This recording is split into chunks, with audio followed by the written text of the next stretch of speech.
Chapter 261, Lupin's Transformation and the Courtyard at Night. The reversal of the Sirius Black case had sparked endless conversation at Hogwarts. The Aurors had finally withdrawn, normal routines had resumed, and students could move about without the previous restrictions. It was January 26th, nearly 2 weeks since the upheaval, and evening had settled over the castle. Professor Wisen leaned back in his chair in his office, hands clasped behind his head. "How is Black doing these days?" he asked Lupin. "And what about Peter? I heard he's been sent to Azkaban." Remus Lupin sat opposite, a steaming cup of tea in his hands. He had just returned from the ministry. Faint light from the dying day rested on his face, outlining the weariness that made him look older than his years. Despite that, he seemed in good spirits. "I went to see him. He's still under surveillance at the ministry. They insist on watching him for a month, but at least he's free to move about now. He even wrote to me yesterday, says he's tidying up the old house at number 12, Grimmauld Place." Lupin took a small sip of tea, a trace of wryness at his lips. "As for Peter, yes, he's been sent to Azkaban. He's to be judged by the Dementors tomorrow." Vincent's expression tightened at Lupin's mention of Grimmauld Place. The Slytherin locket, one of Voldemort's Horcruxes, was said to be stored there. Vincent had tried to find the house, but like many wizarding homes, it could not be entered without the owner's permission. Outside the window, the last ray of daylight slipped beneath the horizon, and the office grew dim. With a snap of his fingers, several wall lamps illuminated on their own. Lupin rose from his chair, his face grave. Tonight was the full moon. "Are you sure I should spend the full moon inside Hogwarts?" he asked, the worry evident in his voice. "Perhaps." "Don't worry," Vincent said, dismissive and calm. "We've already run tests. You've been able to hold yourself before, haven't you?" Lupin hesitated. Whatever he was going to say was cut off as urgency took him over. From a pocket, he produced the third version of the purification potion Vincent had given him, unscrewed the cap, and drank it down. "How does it feel?" Vincent asked, leaning forward. Lupin shook his head and set the empty bottle on the table. "I don't feel anything. Different." Vincent waved a hand, and the window burst open with a gust, letting in the cold, silvery moonlight. Lupin's expression changed. His pupils constricted, and pain, then motion, passed over him. He began to transform. In a heartbeat, a werewolf stood where Lupin had been. The creature's voice, still his, though hoarse, said, "I feel a bit more conscious than usual. Apart from that, no difference." Vincent walked around him, studying the transformation closely. He said finally, regret in his voice. "The formula still needs some work, but this is progress." The werewolf settled back into the chair, the wooden armrest creaking under the weight of enormous paws. Lupin fumbled an apologetic scratch at his head with heavy claws. He had, for the moment, forgotten the fragility of the furniture. When he began to shift back, something unexpected happened. His arms and torso softened into human shape, but his head remained full wolf, jaws bared, fur matted. For a terrible instant, he looked like a human body topped by a savage wolf's head. Vincent stared, surprised. "Well then, what else can you do?" he asked. Lupin looked at his own hands, human, unscarred, then reached up to the furry muzzle and felt it. A slow understanding spread across his face. He closed his eyes. His right hand twisted oddly and dark fur erupted up the wrist. A werewolf claw reformed on his arm. At the same time, his wolfish head receded, fangs withdrawing, fur drawing back, the snout shortening. When he opened his eyes again, his face was human, but his right hand remained transformed into a leathered, lethal paw. So this was his gift, if it could be called that, the ability to control which parts of him shifted. "Very good," Vincent said, satisfied. "It seems you're beginning to master the change. This is an unprecedented step forward." Lupin looked at the clawed hand with complicated feelings. Mastery was better than helplessness, but he would gladly have preferred to be rid of the condition entirely. Still, he recognized the blessing in partial control. Half an hour later, they went out to the courtyard to test his stability. The night was deep, but the curfew had not yet fallen. A few students still lingered in scattered groups, familiar faces among them. "Good evening, Professor Wisen, Professor Lupin," Cedric Diggory said as he stepped from behind a pillar, a polite smile on his face. Vincent returned the greeting. "Good evening, Cedric. What are you doing out so late?" Cedric was not alone. A Hufflepuff girl, Emily Brown of his year, stood beside him, a quiet, unassuming sort who seemed to have a particular way with the unicorns. Emily said she wanted a walk, Cedric explained. She wasn't feeling very well. Vincent's gaze lingered a moment on Emily, then he smiled understandingly. The courtyard at night can be soothing. We won't disturb you. Emily's cheeks flushed. We'll head back to the common room right away, Professor. She gently pulled Cedric along. He looked puzzled but complied. Vincent watched them go, amusement in his eyes. Cedric's popularity with the girls was hardly a surprise. Lupin, however, seemed only half aware of the exchange. He kept glancing up at the moon, as if trying to memorize its face. What is it? Vincent asked softly. Are you all right? Lupin started, then shook his head and let out a breathy laugh. I just want to look at it a little longer. Nights like this are rare for me. All right, Vincent said, placid. As long as you're steady, the moon won't interfere. As he spoke, he reached out with his mind to the Tree of Wisdom, sharing his reassurance and keeping a watchful connection. Chapter 262, The Curse. Status, lycanthropy, complete. When Lupin's file came through, Vincent narrowed his eyes. The entry showed an inactive curse. A curse? That was no ordinary affix. It didn't take long for Vincent to form a working theory. The most likely source was the Defense Against the Dark Arts post. Ever since Tom Riddle had been denied that position, every teacher who took the job seemed to suffer some grave misfortune during their tenure. Lupin was hardly an exception. Fortunately, the curse hadn't activated yet, which left them some room to maneuver. As for how to deal with it, Vincent had only one practical answer: run. He wasn't a curses expert, and certainly not good enough to disarm something cast by Lord Voldemort. He could think of no better solution than to step away before it took hold. Lupin. Vincent stopped short, eyes fixed. When are you planning to resign? The question hit Lupin like a cold wind. It was abrupt enough to leave him momentarily speechless. Vincent explained briskly. You've got a curse, Remus. It's tied to the Defense Against the Dark Arts post. You need to sort it out, or you're going to end up with serious trouble. I'm convinced of it. Lupin tried to protest. He almost told Vincent he sounded like Professor Trelawney, but then the fates of past Defense Against the Dark Arts teachers flashed through his mind. None of them had left normally. He wasn't so arrogant as to believe he would be spared by doing nothing. After a long breath, he let out a slow sigh. Thanks for the warning, Vincent.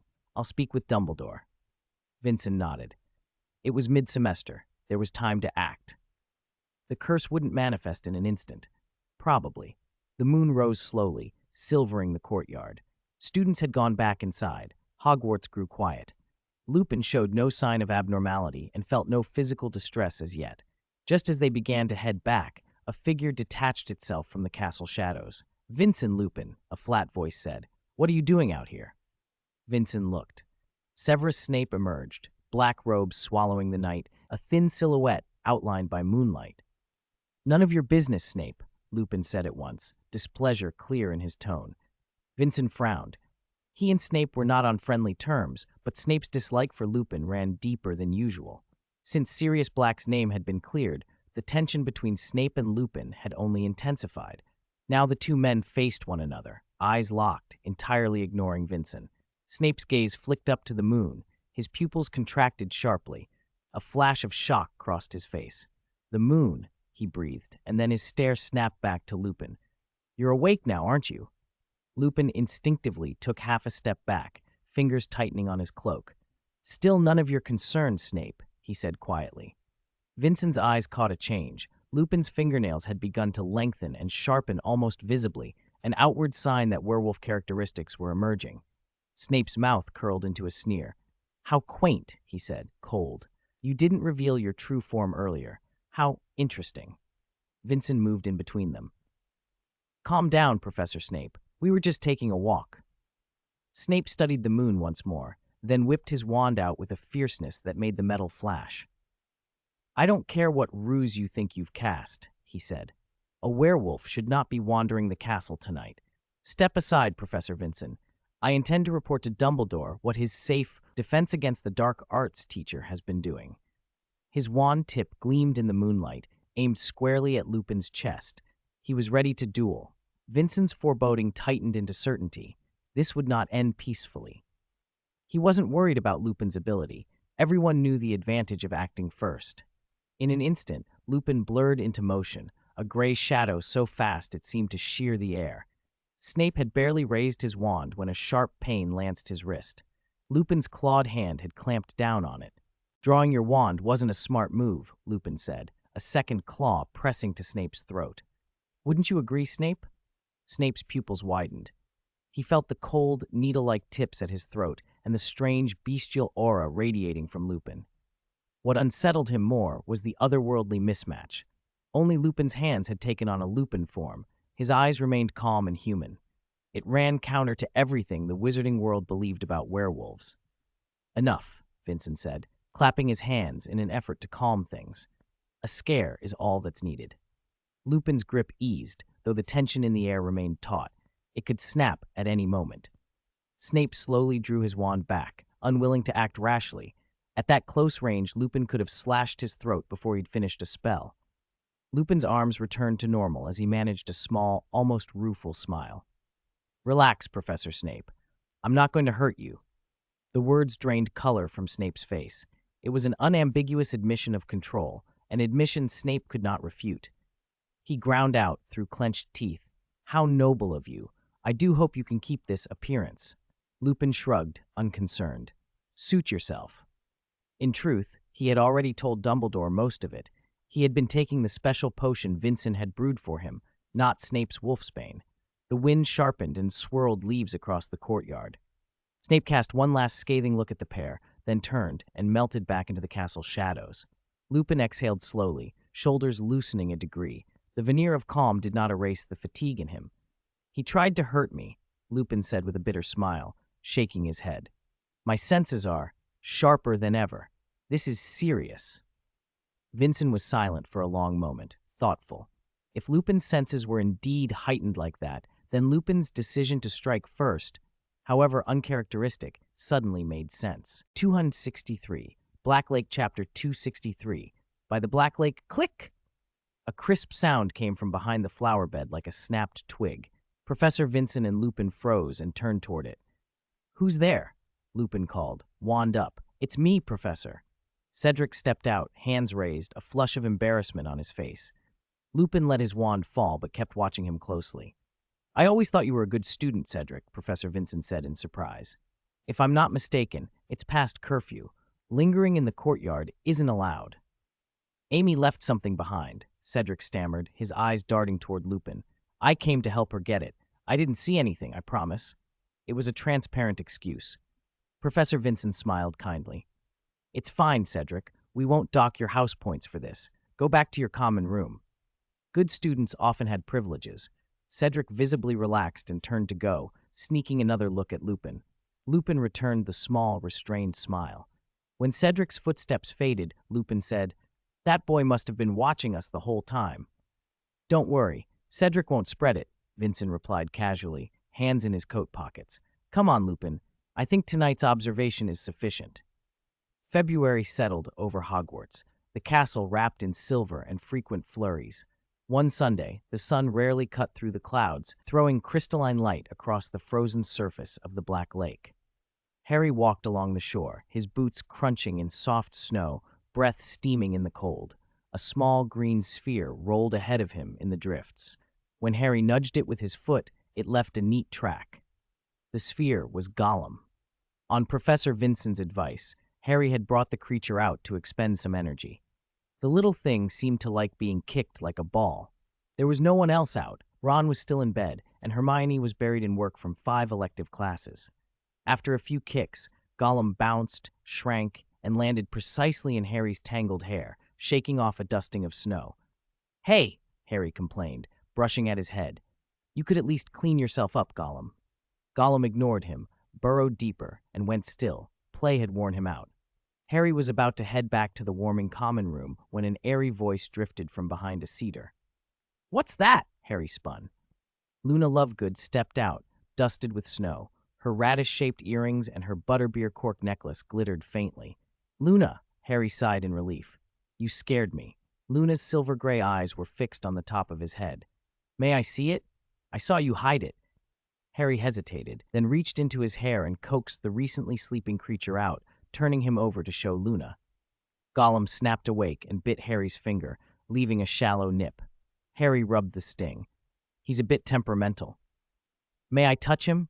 Luna asked, unruffled, her hand already out. You can, Harry said, warning in his voice, but be careful. Gollum can sometimes. Before he could finish, Luna's fingertips brushed Gollum. Almost instantly, the little creature stilled, stretched, and began to rub its head against her finger like a contented kitten. He crawled into her arms as if he'd always meant to. Harry watched, a rueful smile forming. He's only fierce with me, then. Luna smiled her usual quiet smile. So what are you doing out here? Harry asked, watching her stroke Gollum. It was odd to be outside in such cold when almost no one else would be. I'm waiting for someone. Luna looked toward the black lake, voice like a breeze. Waiting for someone? Harry scanned the snowy expanse, but saw no one else. Luna's gaze lifted. Oh, he's here. Harry followed her line of sight to the sky. A small black and white dot streaked across the pale blue. As it drew nearer, the shape became clear, a large thunderbird beating vast wings, flying toward them. Perched on its back was Professor Wisen. The thunderbird landed with a sweep of wing that sent up a spray of snow. Wisen jumped down and immediately sneezed. The cold had gotten into his lungs. Good afternoon, Luna and Harry, he said with a grin. What are you doing out in this weather? Harry nodded to Gollum in Luna's arms. You reminded me to bring him out, so I did. Professor Wisen looked between them. If you're interested, you can come with us. Lay can't take 3, though. Harry's curiosity sharpened. Where are you going? The Forbidden Forest, Wisen said simply. Harry's eyes widened. The Forbidden Forest was definitely not a place for students. He glanced at Luna, worried. Are you in trouble? No, Luna said softly. Professor Wisen is taking me to see a unicorn.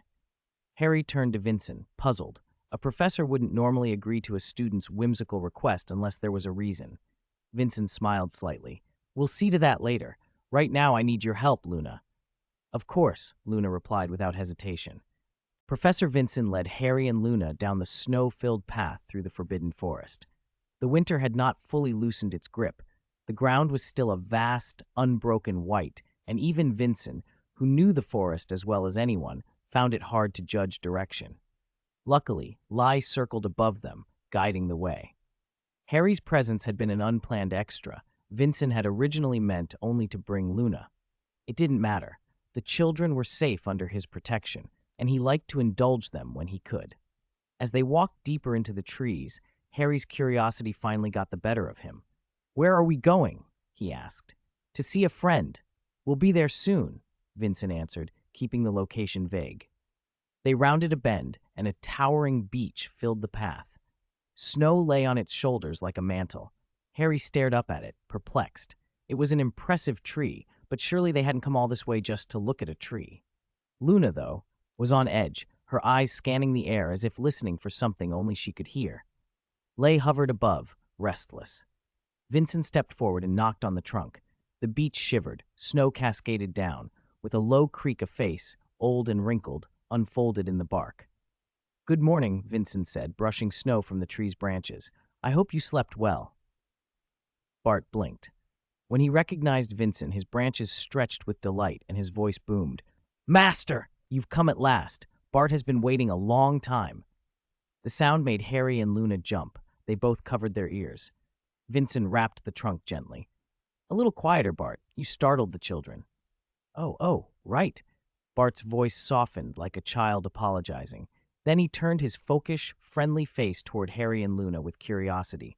Harry found the expression oddly comforting, a giant wooden version of Hagrid, all honesty and simplicity. Do you remember Bart, Luna? Wisen asked. Luna nodded. Wisen had brought her here once before, when Bart had still been just an ordinary tree. Now Bart had changed. Wisen had hoped Luna's unusual perception might detect what had altered. Luna's gaze drifted as if following something invisible. I can see them, she said. Elves. They're around Bart like guardians, but they're drifting outward. Vincent's eyebrows rose. He knew what Luna meant by elves, the little motes of metamorphosis, magical particles, the active part of his power that promoted plant evolution. If those were moving away from Bart, it meant Bart was distributing that power to others. Can you tell where most of them are going? He asked. Luna squinted, then pointed to a nearby tree. Over there, she said. They walked to the tree Luna had indicated. It was an unremarkable rowan, 10 meters high, but ordinary enough at first glance. Vincent called, Eldra, help me look at this tree. Very well, sir, came the soft reply. Type, rowan tree. Level 2, trait, guard. Status, growing, 1%. Vincent smiled despite himself. The tree already bore a trait, guard, and Bart's trait he knew was great leader and guard. He moved his gaze back to Bart, thinking hard. This was no accident. Bart interrupted. That's Wika. That's the name I gave it. Wika's a fine tree, tells the best jokes. You should have told me sooner, Vincent chided gently. Tell you what, Bart asked, genuinely baffled. Harry's face showed the same confusion. He had no idea what any of these terms meant, elves, traits, levels.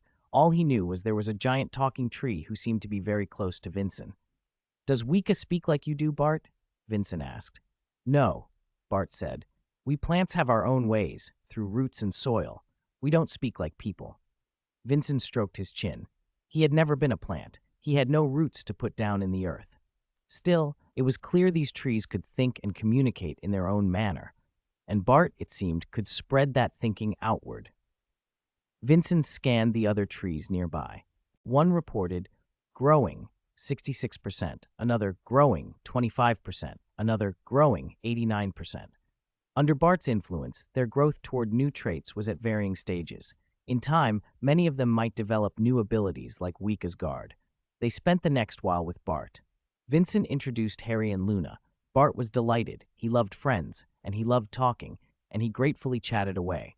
Harry, though initially bemused by the idea of conversing with a tree, found Bart more interesting than he'd expected. Luna fit right in. Animals and plants seemed to take to her naturally, and Bart responded to her with maternal gentleness.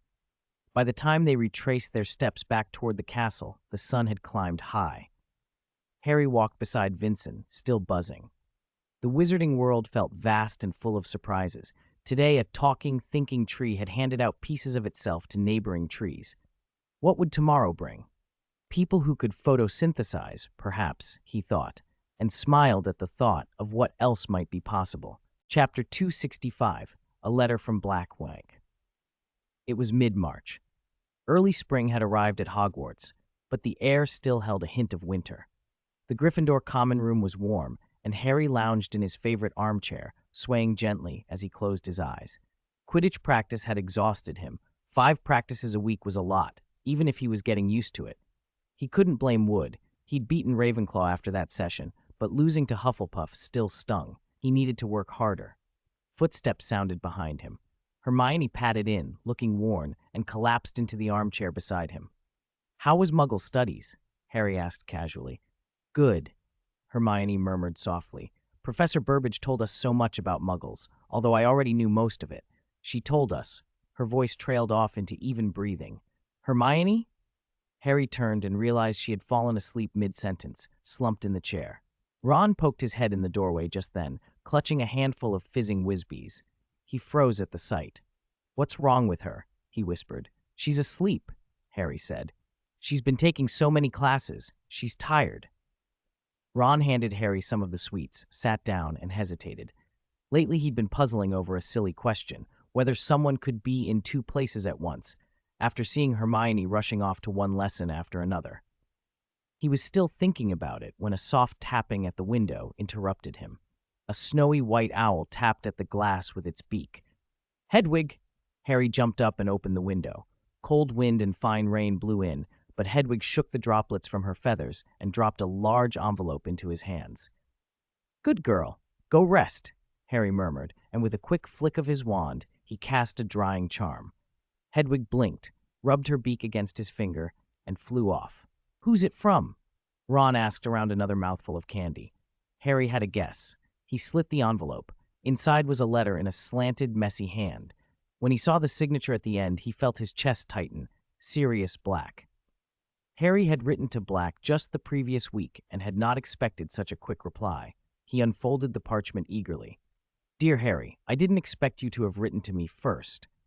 To be honest, I fretted you might have reservations because of rumors. I suppose I ought to tell you properly, though perhaps you already know. I am your godfather. 12 years ago, when your parents entrusted you to me, I was so excited I spilled a whole bottle of fire whiskey on my new dragon hide boots. It sounds strange, I know, but it's the truth, even if I have no proof to wave at you now. There's much more to tell, but that should wait until we meet. It's too much for one piece of parchment. Also, you should have received something I sent you, a map I stole from two red-haired students. Keep it or return it to them as you wish. I'm one of the makers of that map. Serious black, Harry sat back, the parchment trembling in his hand. He felt breathless, as if he'd just finished an exhausting match. Ron noticed and looked up sharply. Are you all right? Bad news? Harry managed. I never knew I had a godfather. Godfather? Ron repeated, startled. Who? Professor Wisen? That'd be all right. He's always looked after you. Harry forced a bitter smile and shook his head. He handed the letter to Ron and flopped back into the armchair. Ron scanned the handwriting and then, eyes wide, blurted, Sirius Black? That shout woke Hermione. She sprang up, hair in a chaotic halo. What is it? She asked, blinking. Ron passed her the letter. After a few hurried reads, Hermione echoed Ron and then Harry in turn. Sirius Black? Yes, Harry said tiredly. He says he's my godfather. I've never met him. I don't know what he's like. Hermione glanced at him.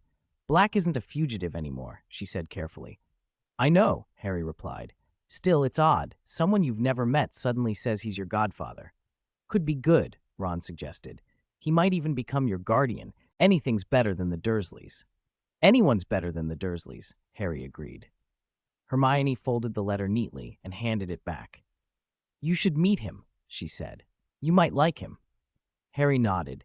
He would need to prepare himself, and he was keen to hear the story of what had happened all those years ago. At noon, the Weasley twins burst into the common room, tossing tiny filibuster fireworks at each other. The younger first-years scuttled away, but when Fred and George noticed the yellowed parchment in Harry's hands, they froze. Well, Fred whistled. Where did you get that? Black sent it, Harry said. He says he took it from you lot. He's one of the map's creators. The twins looked surprised for the first time. George took the Marauder's map and tapped it with his wand, saying, I solemnly swear that I am up to no good.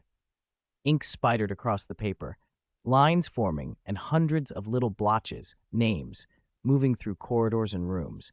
Harry had never seen anything like it. The magic behind the map had to be astonishing. Chapter 266. Padfoot Harry had intended to return the Marauder's map to the twins, but Fred and George shook their heads in perfect unison. Fred adopted a dramatic tone. My dear Harry, we've had a revelation. True adventurers never need maps. It's an insult to us. We want pure danger and surprises. Using a map? That's like baking a cake by following a recipe. George gave Fred a light pat and muttered, You didn't say that the other day. Hey, this gentleman. Fred elbowed George. Shut up! Anyway, the map's yours to keep, Harry, the twins said together. It'll come in handy when you need it most. Thanks, Harry said sincerely. He folded the Marauder's map carefully and tucked it into the inner pocket of his robes. He was more interested in the magic and craft behind the map than in the map itself.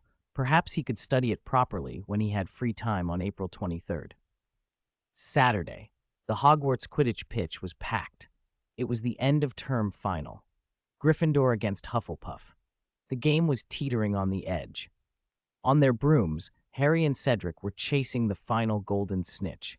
Both were on firebolts and had been locked in a long, neck-and-neck struggle. Neither could gain a real advantage.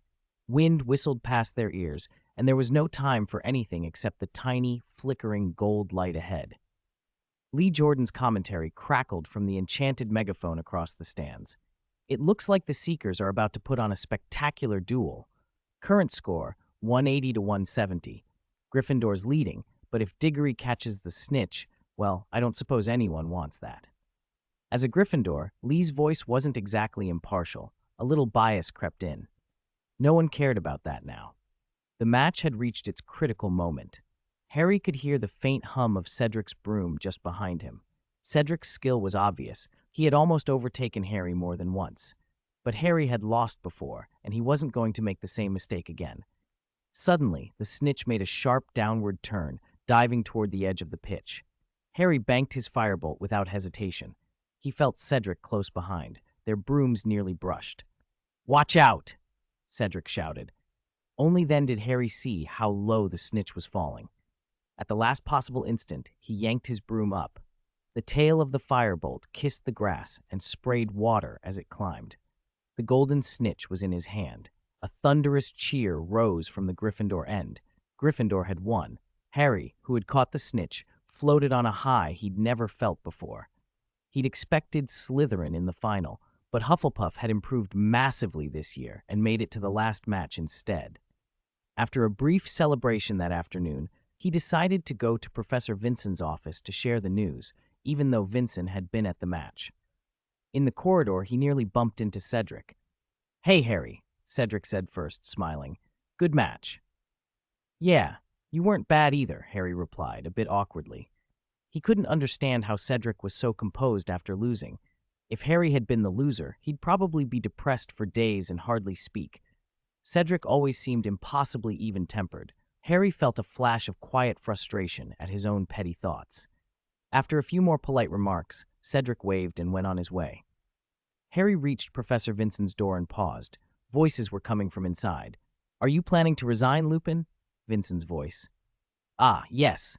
Dumbledore said I don't have much time left." That had to be Lupin. Harry's heart skipped. He pushed the door open before he could think. "You should knock first, sir," Professor Vincent began, looking annoyed, then his expression softened when he saw Harry. "Oh, come in, Harry. Need something?" "Sorry, I didn't mean to eavesdrop," Harry said, his hand still on the doorknob. He looked at Lupin, uneasy. "Professor Lupin, what did you mean by not much time left? Is that—" Lupin gave a short, wry laugh. "It's nothing to worry about, Harry. I'll tell you plainly. I imagine you've heard the rumors about the curse on the Defense Against the Dark Arts post." Harry nodded. Everyone had heard it. After Voldemort was refused the job, the post had seemed cursed. "The curse is looking pretty real," Lupin said lightly. "Professor Vincent suggested I resign before it takes my life. Sounds sensible, doesn't it?" Harry was about to say that perhaps it wasn't so bad, but memories of Quirrell, Lockhart, and other rumors made him think twice. Maybe resigning was the prudent thing. Seeing the look on Harry's face, Lupin patted Vincent's shoulder. "Don't worry, Professor Vincent will take over my classes and finish the semester. Your studies won't be affected." Professor Vincent shrugged. It seemed to have become an annual ritual. He'd substituted for defense classes countless times. Next time he saw Dumbledore, Harry thought he'd mention a raise. You couldn't let people take advantage of your labor. "Oh, by the way, Harry," Lupin said, shifting the subject. "How's your Patronus practice going?" Harry had been learning the advanced charm from Lupin recently. "Not bad," he said, drawing his wand from the inner pocket of his robe. Professor Vincent gave an encouraging smile. "Expecto Patronum." A silvery mist issued from the tip of Harry's wand and swelled into a solid, gleaming stag. The Patronus paced through the office with a noble, quiet grace, its silver light washing over the faces of the three men. Professor Vincent's brow rose in surprise. The Patronus charm was no simple spell. It demanded practice and happy memories. Harry had progressed faster than anyone had expected. "Padfoot," Lupin murmured. "What?" Harry's eyes widened at the familiar cadence of the names. Then he remembered and asked cautiously, "Moony, Wormtail, Padfoot, and Prongs?" Lupin turned to him immediately. "Where did you hear those names?" "In the Marauder's map," Harry said, fishing the yellowed parchment from the inner pocket of his robe and flattening it carefully on Professor Vincent's desk. Lupin's face lit up when he saw it. "That's a map the four of us made," he said, touched. "Prongs was one of us too. I should have said, Prongs was your father, Harry. His Patronus was a stag, like yours." Harry stared at the map, stunned. He hadn't expected its creators to be sitting opposite him, and that one of them had been his father. Lupin continued, his expression briefly clouding. "Moony is me, Padfoot is Black, and Wormtail is Peter. We were inseparable at school and drew that map together." Professor Vincent listened from the side, thoughtful. His attention drifted in its own direction. Prongs, Padfoot, such vivid nicknames. What would he call himself, he wondered. At the end of April, Lupin had resigned from Hogwarts. He said his werewolf instincts had picked up some dark omens, and that staying might lead to disaster. Opinions on his resignation were mixed, but most students were sorry to see him go. Lupin had been one of the few truly good defense against the dark arts professors in recent years. The worrying part, everyone agreed, was that Hogwarts seemed to be running out of good teachers for that post. The only constant was that Professor Wisen would once again cover the remaining classes, something that, for better or worse, never changed. The rest of the term passed quietly and then hurriedly as pupils prepared for their finals. The exams came and went, the House Cup was awarded, Slytherin won, and results were handed out. At this time of year, Professor Wisen always felt a little helpless, wondering if his teaching methods were at fault. There were bound to be a few surprises during exams. One notable incident involved Seamus Finnegan. His care of magical creatures paper required him to keep a fire salamander alight for half an hour. Instead, when Seamus threw a piece of wood at the creature, the salamander exploded into a shower of fragments. Professor Wisen had no choice but to mark a T on Seamus's report. Seamus ended up the only pupil to fail that subject. Most students, however, passed. Harry's grades were solid, nothing spectacular, but all passing or above average. Hermione, unsurprisingly, remained top of their year. Percy Weasley had done exceptionally well in his NEETs, earning 12 certificates, just like his older brother Bill, and McGonagall had mentioned in passing that Percy intended to try for a job at the Ministry. He was keen to make his mark, though Wisen had his quiet doubts about how smoothly ideals and reality would line up. The day after results were announced, the Hogwarts Express filled with familiar faces. Harry squeezed into a compartment with Ron and Hermione as usual. Ron described his summer plans eagerly. Lying in bed all day, doing absolutely nothing. Hermione cut across him with a disapproving look. "You still have a lot of summer homework, Ron. Mrs. Weasley won't let you do nothing." A knock interrupted them. The door opened, and Cedric Diggory stepped in, looking relieved. "Thank goodness. There you are," he said, handing an envelope to Harry. "Professor Wisen asked me to give this to you, Potter." "Just call me Harry," Harry said as he took it. "What is it?" "I didn't look," Cedric said politely with a small smile. "Wouldn't be right." He nodded and left, wishing them a good holiday as he went. Ron and Hermione crowded around as Harry slit the envelope. Inside was a dense schedule on parchment, Professor Vincent's plans for Harry's summer. It was a detailed training program, spell practice, combat simulations, exercises aimed at mastering transformation, even work on becoming an animagus. Ron whistled. "This is from Vincent? Blimey, that looks hard." Harry frowned. It certainly meant a busier summer than he'd imagined. Hermione brightened. "It's very well structured. If you follow this, Harry, next year will be so much easier." "But the summer will be worse," Harry muttered, folding the parchment back into the envelope. As dusk fell, the train slowed into the station. Families pressed forward on the platform, trunks and owls in happy chaos. Mrs. Weasley spotted them and waved frantically. "Harry, dear," she called, hurrying over to throw her arms round him. "You must come and stay at the Burrow for a few days this summer, okay?" "Thank you, Mrs. Weasley," Harry said, smiling and nodding. He scanned the crowd. Unsurprisingly, the Dursleys had not come to collect him. It wasn't the first time they'd missed return day. They didn't even know it was today. Chapter 268, Dursley and Black. The Dursleys didn't show up, but Harry wasn't worried. He soon spotted a familiar figure in the crowd. Professor Wisen was leaning against a pillar not far away, idly fiddling with a pocket watch. He had chosen not to take the train that morning. It would have been a pleasant experience, but would have taken up too much time. During the hours the train was moving, he'd gone home, tidied his shop, and checked on his estate. In truth, since hiring the house elf Dobby, his shop had stayed spotless, and hiring Dobby had proved to be one of the wisest decisions he'd ever made. After saying goodbye to the Weasleys, Harry hurried across the platform toward Vincent, his trolley rumbling over the stone. As he approached, Vincent slipped the pocket watch into his inner pocket and gave him a faint smile. "Put the luggage down," he said, pointing to the ground. "We're going back." Harry did as he was told. The luggage and the trolley vanished in an instant, leaving only a single white feather from Hedwig drifting to the floor. "Your things have been sent up to your room," Vincent told a surprised Harry. "Hedwig, too. You should feed her when you get back. She'll be hungry after the journey." "How are we getting back?" Harry asked. "Apparition." Vincent said casually. "It's quick and convenient. If you'd prefer, we could take a muggle taxi, though I don't have any muggle money on me." As they left the platform and stepped into the muggle area, a man blocked their path.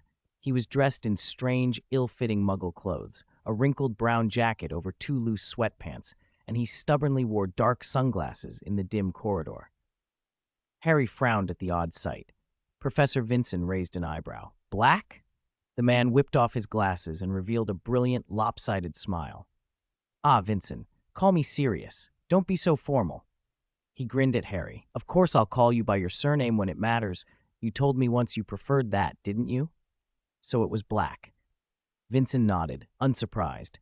Black coming here so late could only be for Harry. Harry's heart stuttered. He felt suddenly nervous and a little breathless. This was his first proper meeting with Sirius Black, his godfather. Black turned his attention to him, eyes bright. "You're Harry, aren't you? Harry Potter." Harry nodded awkwardly and glanced toward Professor Vincent for support. "I think we've written a little. You must know." Black hesitated, searching for the words. "I am your godfather." "Yes," Harry said, flustered. Black's smile widened. He seized Harry's arm and pulled him close. "Then as your godfather, I have an obligation to make your life better. I did some digging. You live with those Dursleys." "It's Dursley, Mr. Black," Harry corrected softly. "Oh, Dursley," Black said, slapping his forehead at the mispronunciation. "Anyway, they sound intolerable. I can't believe Dumbledore allowed you to grow up like that. Come and live with me. You'll love it. Love it. I've got so much to tell you." "Ahem." Professor Vincent cleared his throat, pointing at the way Black had his arm clamped around Harry's shoulder. "Serious, Harry looks a bit out of breath." Black released him at once, as if waking from a dream. "Sorry, I got carried away. Really, come home with me, Harry. It'll be brilliant." Harry rubbed his aching shoulder and forced a smile. The man seemed nice enough, but it was difficult to move in with a stranger so suddenly. He hesitated and looked over at Professor Vincent, who at that moment was distracted by a muggle down the corridor and seemed oddly interested in the fellow's green top hat. Harry sighed and said, "Thank you, Mr. Black, but I think I should go back to the Dursleys this summer." Black's smile froze. "What? Why? Those Durs—" He stammered and mangled the name again. "There are several reasons," Harry said, watching Black's confused expression. "The most important is that I need to stay with my blood relatives for a while, so that the protection on me will continue to work." Black ran a hand through his hair in frustration. "But don't worry about me," Harry added quickly. "I'm not doing badly. Professor Vincent will look after me when I need him." Black seemed about to argue more, but the crowd of muggles around them had grown thicker. Professor Vincent nodded. "We should go." Half an hour later, in the Dursleys' sitting room, Harry and Sirius sat on the sofa, talking quietly about the protection Harry needed and what it meant, about blood and wards, and what Black could do to help in the future. The Dursleys hovered at the foot of the stairs, peeking around the banister in open horror, while Professor Vincent stood nearby explaining the situation. "That's Sirius Black," he told them. "Harry's godfather. He's just been released after 12 years in prison. He came specially to see him." "Prison?" Vernon jumped, his face twitching. "What did he do?" "Oh, you mean why he was imprisoned?" Vincent said, as if the answer were trivial. "Accused of killing a few muggles, ordinary people, that's what wizards call them. Of course, that wasn't the truth." Vernon's face went white before Vincent even finished. "Killed people?" Petunia's reaction was little better. Vincent held a teasing pause for 10 seconds, then finished, but it was later proven that he was wrongly accused. Vernon and Petunia exhaled in shaky relief, but their relief was edged with fear. Whether guilty or not, this was a man they could not afford to provoke. Chapter 269. Animagus and Hermione arrive. After learning Harry could not stay with him, Sirius returned home somewhat disappointed. Over the next few days, he kept sending letters to the Dursleys. The Dursleys were annoyed, but dared not stop him. Instead, they grew colder toward Harry, acting as if he didn't exist. His place at the table disappeared, and they deliberately ignored him in conversation. Harry didn't mind. This was exactly what he wanted. Only one thing worried him a little. Once he overheard Vernon and Petunia arguing, and Vernon said he wanted to kick Harry out. Petunia had disagreed. Half a month of summer vacation slid by into early July. After a brief rest, Harry threw himself into the training routine Vincent had set for him. At his own request, the first magic he tried was animagus. It was complicated and difficult. The initial requirement was odd and unpleasant. Hold a single mandrake leaf in the mouth continuously for a full month, from one full moon to the next, without swallowing or spitting it out. If you failed, you had to start again. One Sunday morning, Harry arrived at the shop early. "Good morn, ing," he mumbled with a mandrake leaf pressed awkwardly against his tongue, careful not to swallow it as he had on the previous 3 attempts. "Very good, Harry." Vincent set down his quill and looked up from a stack of orders for a little Diagon Alley beauty shop. "Today's the 10th day. It looks like you're finally getting the hang of it this time." Harry nodded, barely daring to move in case the leaf shifted. He'd begun to regret choosing such a needlessly unpleasant first lesson, but he'd come too far to give up now. The thought of holding that foul-tasting leaf for another 20 days rankled him. He had no idea how anyone had discovered this method in the first place. Seeing Harry's expression, Vincent tried to comfort him. "Every animagus goes through this. I did too. That's one reason so few wizards become animagi." "And what animagus are you, Professor?" Harry's eyes brightened. Vincent smiled, but only said, "That's a secret." Harry looked a little disappointed, and Vincent added, "If you do learn this, I'd advise you not to tell anyone. It's important for your safety." Harry nodded seriously. Just then, with a little pop, Dobby appeared in the middle of the shop carrying a steaming basin of meat pies, his ears twitching with excitement. "Mr. Harry Potter," Dobby cried. "Dobby heard you were here, and specially baked beef pies." Harry stared at the tempting pies and worried.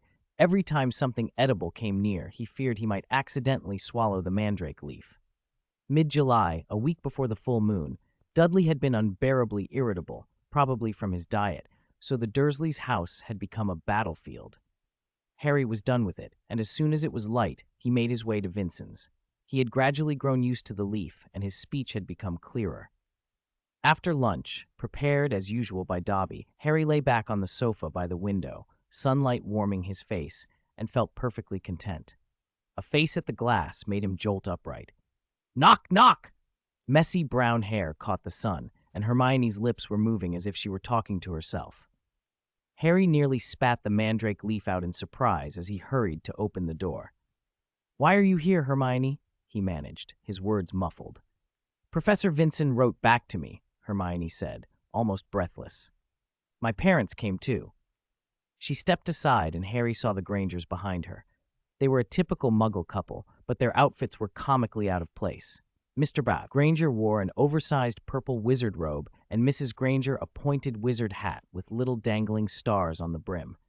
Vincent came out from the back room at that moment and walked over. "Welcome. I've been expecting you.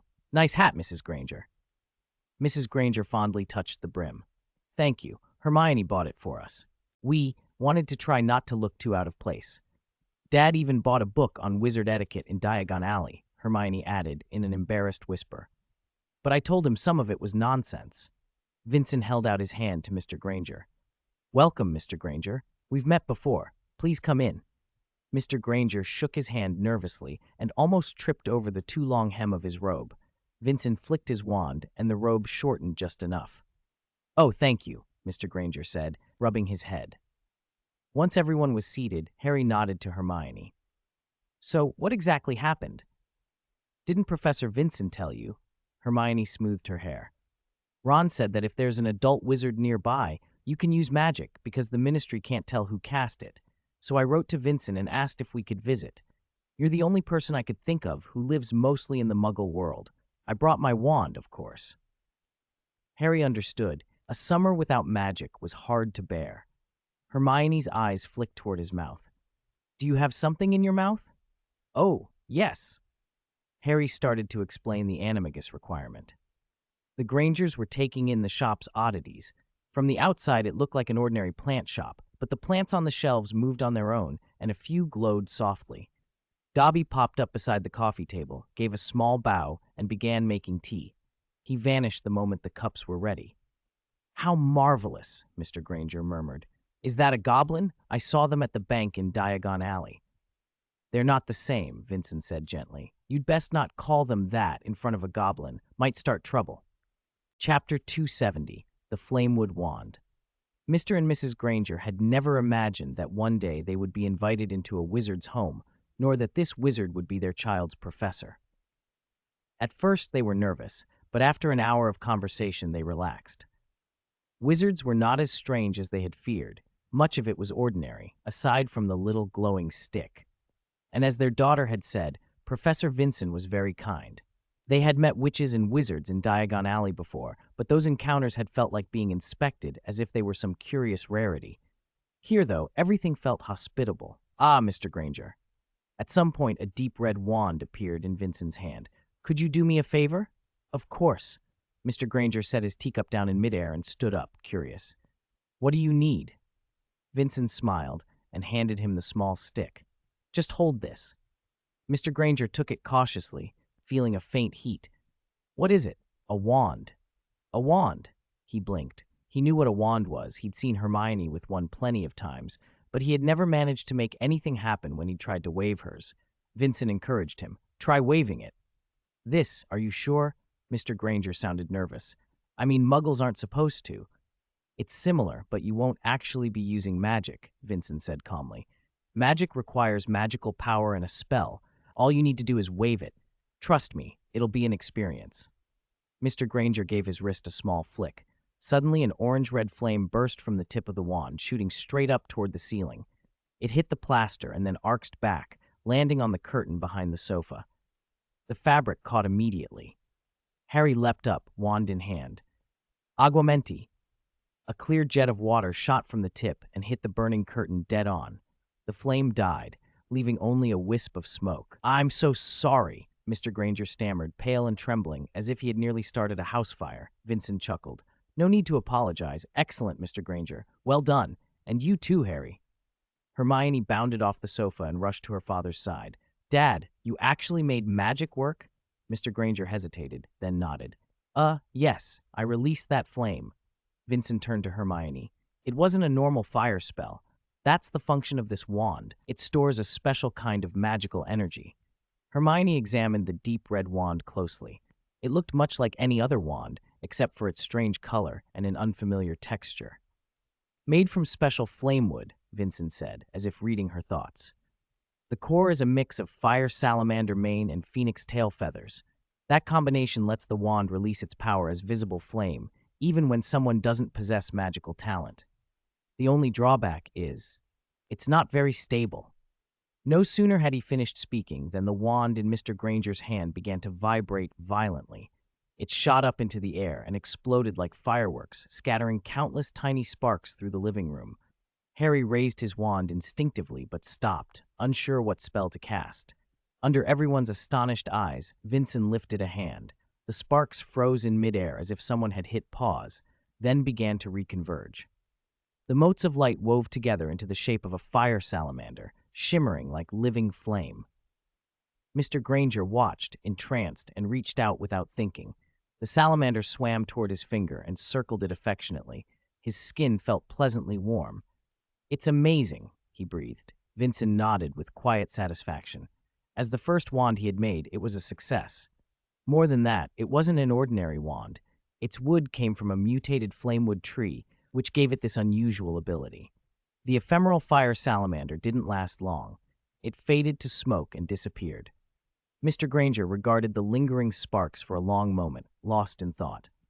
That evening, Mr. and Mrs. Granger left Privet Drive, their heads full of the day's wonder.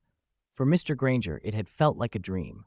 Thank you for your hospitality, Professor Wisen, Mr. Granger said at the door, regretfully. We'd love to stay longer, but we have work tomorrow. What do you do again? Vincent asked. We're dentists. My wife and I both are.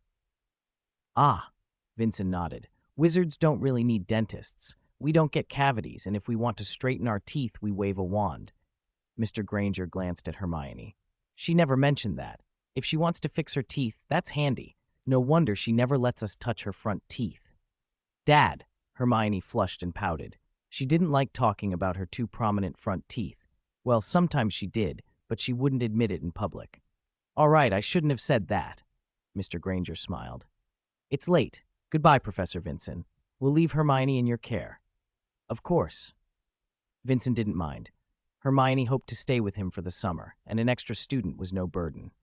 Mrs. Granger straightened Hermione's collar and said, "Remember to write to us, dear, and don't stay up all night reading."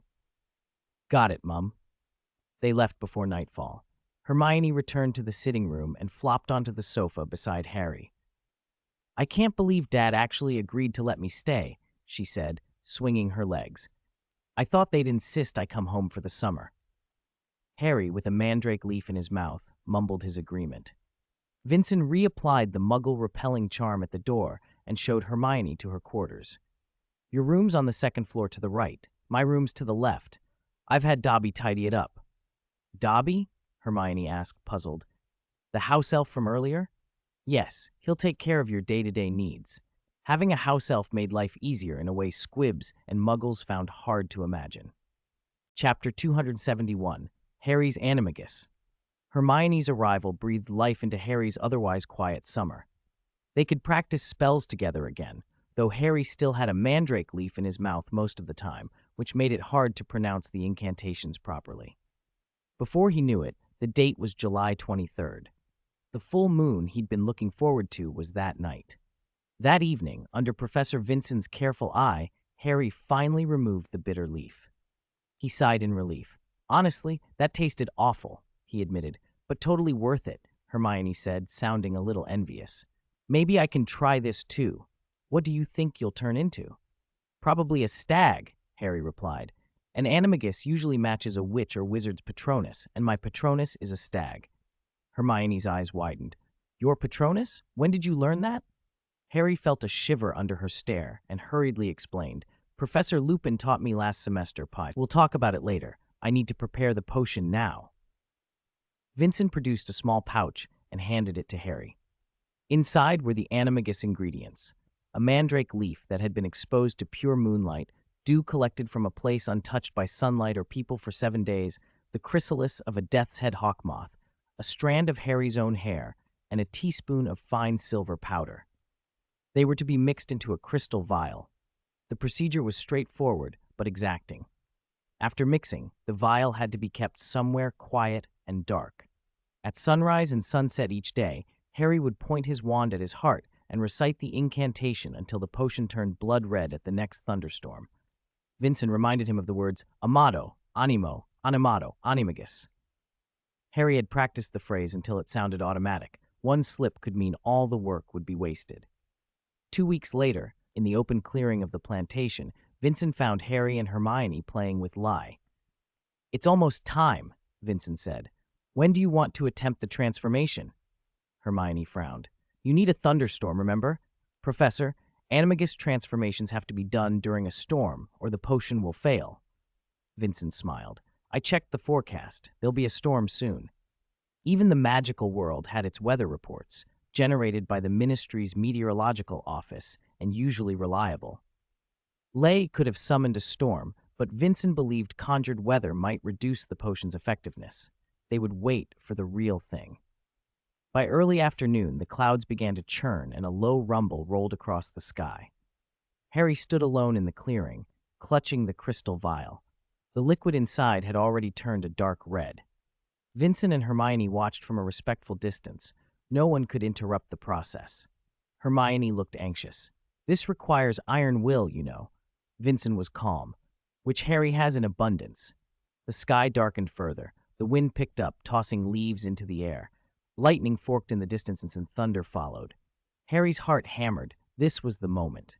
He pointed his wand at his chest and said the incantation steadily, "Amado, animo, animado, animagus." Then he uncorked the vial and drank.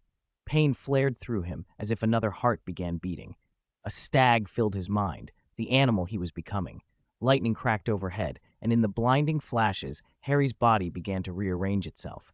Limbs shifted and lengthened, his spine arching in a new way.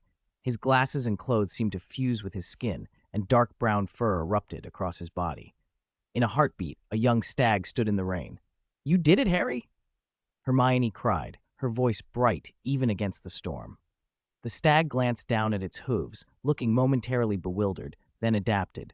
It took a tentative step, then sprang forward with the lithe grace of a deer, leaping through the rain. It didn't bother to pick up Harry's fallen wand. Vincent allowed himself a relieved smile. Perfect transformation. Try to change back. Focus on your human form as clearly as you can. Harry closed his eyes and pictured himself. A few seconds later, soaked and panting, he was back on 2 feet, grinning like he couldn't believe it had worked. "It's incredible," he breathed, wiping water from his hair. "I feel like I'm not even a person when I'm inside that body." Hermione picked up his wand and handed it over. "Was it hard?" she asked. "Not as hard as I thought," Harry said, eyes bright. "It hurt at first, but I can handle it." "Very useful information," Hermione said seriously, already cataloging everything in her mind. Vincent's tone turned solemn. "One thing, don't reveal your animagus form except to someone you trust completely. And, I assume, you don't plan to register with the Ministry?" "Of course not," Harry said, still thrilled. In the days that followed, Harry became adept at changing at will. A stag, often seen bounding through the plantation, quickly grew familiar to everyone there. Vincent couldn't help but be reminded of his younger self. Harry's natural talent for the transformation was unmistakable. Hermione, of course, wanted to master it too. She tried swallowing the mandrake leaf nearly 20 times, but eventually gave up, gagging and deprecated. Some magics were simply harder to stomach, literally and figuratively, than others. Chapter 272, 12 Grimmauld Place. One afternoon in mid-August, Harry found Vincent holding a letter. It was from Sirius Black, simple and to the point, an invitation for Vincent and his companions to stay at 12 Grimmauld Place for a few days. "Are we going?" Harry asked, unsure. Vincent read the letter over once, then nodded.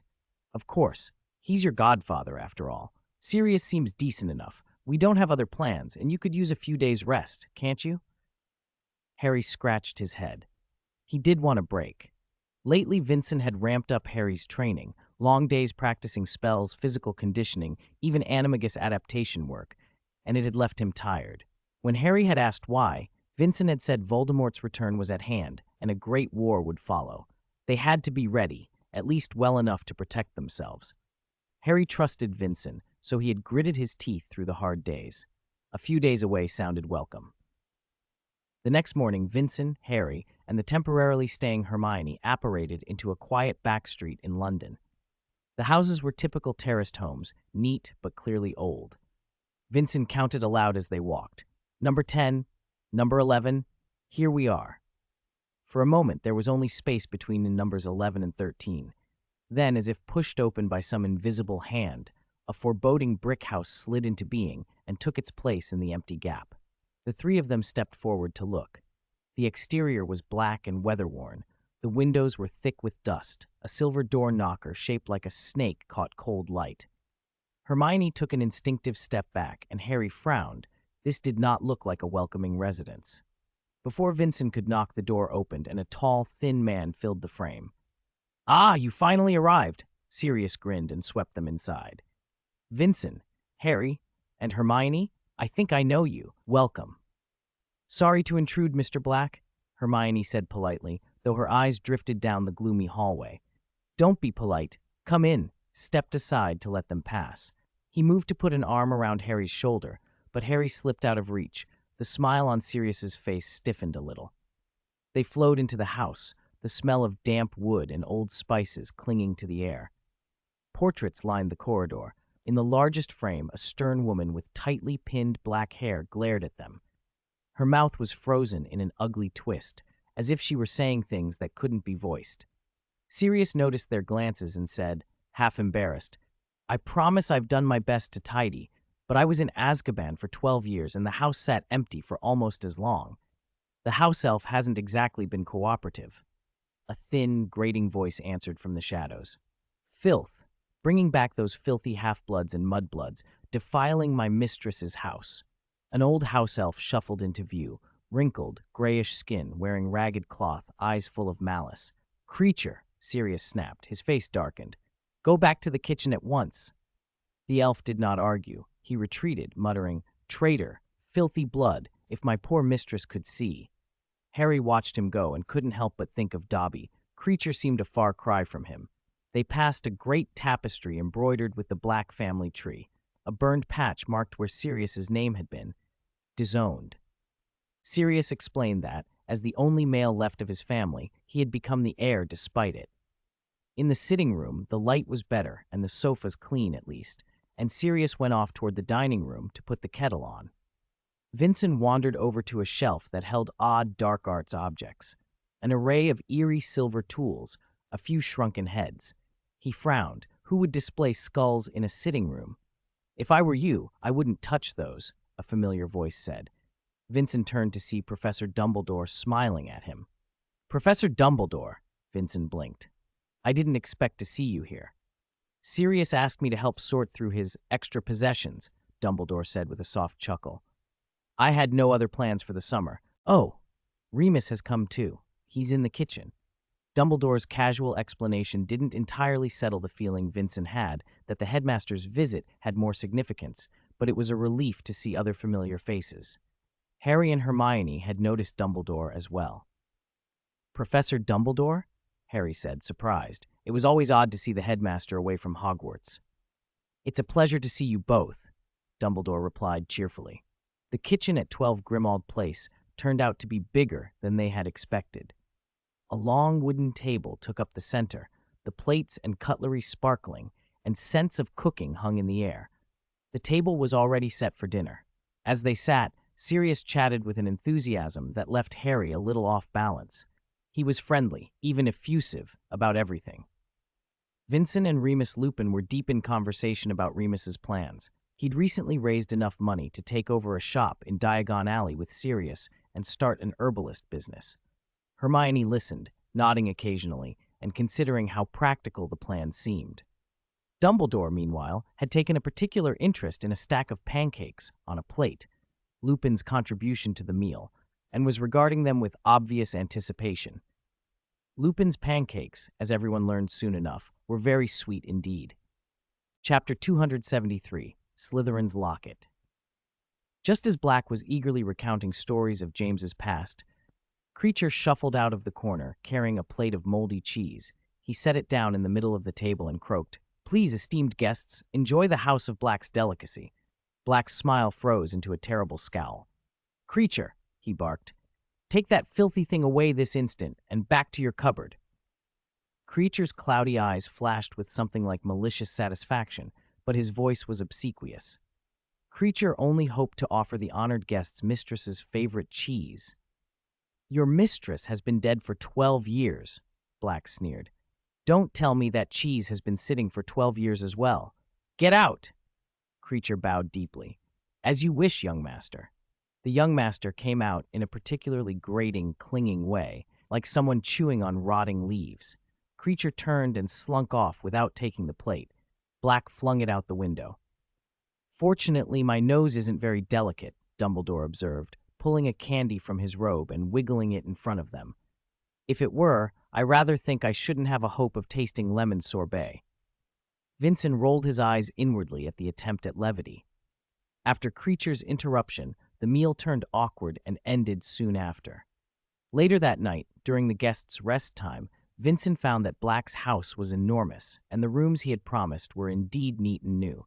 His own room was on the 3rd floor, around a corner, dark green wallpaper, a 4-poster bed with fresh linens. In a tucked-away corner of the room, he noticed 3 letters carved or painted faintly on the wall. R.A.B., a mark left by the previous occupant. A soft knock on the door broke his inspection. When he opened it, Creature stood in the dim corridor, his pale, nearly bulbous eyes catching the light like old coins. "You cannot stay in this room, sir," he said, voice flat but urgent. "Why not?" Vincent asked, amused more than annoyed. He wasn't opposed to moving rooms. He was simply curious. Creature's bony fingers clenched at his ragged sleeve. "Get out! This is not for outsiders. This is young Master Regulus's room." The old house elf hesitated, then added, "Sir, change to another room. Any room will do." Vincent crouched, meeting Creature's gaze. He smiled. "Of course, Creature, but before that, there is something I want to ask you." Creature recoiled, bewildered. He clearly had no idea what Vincent might want to tell an ancient house elf. "I'm looking for a box," Vincent said softly, looking straight into Creature's eyes. "A little box, about this big, with serpent decoration." At once Creature's pupils contracted. His chest heaved. He clutched at his ears and began to mutter, "No, no box." Creature does not know any box. Bad creature. Must not speak to outsiders.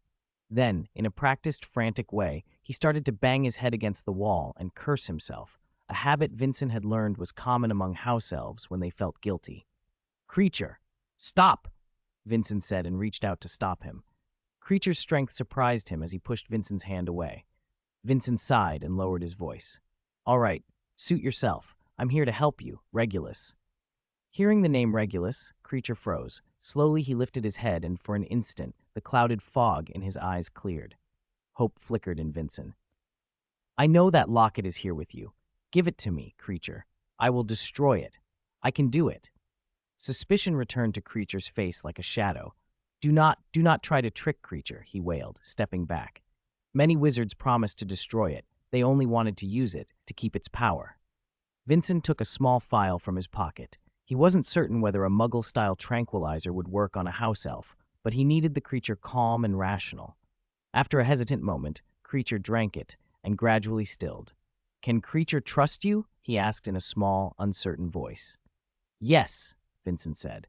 But if you won't take my word for it, tell me where you put the locket. Did you hide it in a cupboard? Creature's ears drooped. Sir, please follow Creature. He led Vincent down dim corridors and up narrow stairs until they reached the kitchen. At the far side, behind a battered door, stood an old wooden cupboard. Creature opened it and produced something wrapped in a scrap of cloth. Vincent unwrapped it. It was a small, golden box no bigger than an egg, set with an emerald S on the front, an S shaped like a serpent. He turned it over in his hand. A very fine piece, he murmured, though he did not sound pleased. But a foul enchantment clings to it. It cannot be used for anything good.